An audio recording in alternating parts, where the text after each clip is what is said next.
Selepas tu aku pergi ke farm crab. Aku pergi ke salah satu ketam tempat lokasi di mana laktut dan juga ketam nipah diternak.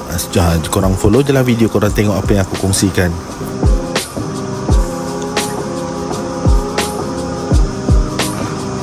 So sekarang aku berada dekat farming ketam nipah. Ketam nipah antara kerjasama dengan orang lokal dan UiTM. Kalau korang tengok kat sini adalah ketam jenis lembut. Wow, kat sini pun boleh ternak baik ketam. Tak buat pembenihan dia. Pembenihan ni bukan senang kan, susah kan. Kita cuma ambil daripada nelayan, nak rasa kita nak biar orang ni, kita ambil, kita masuk, dia mengalin, kita keluar. Dia ni Ni pun ada. Latuk tu dia sejenis binatang ke tumbuhan? dia tumbuhannya. Dia Tumbuhan dia lebih kurang macam rupai laut atau apa macam tu lah. macam rupa laut. Yang dia orang makan ni.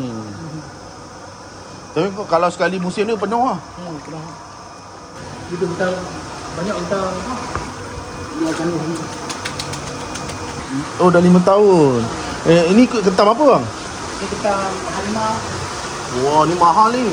Kita pada ikut tu kita harimau. Masuk okey.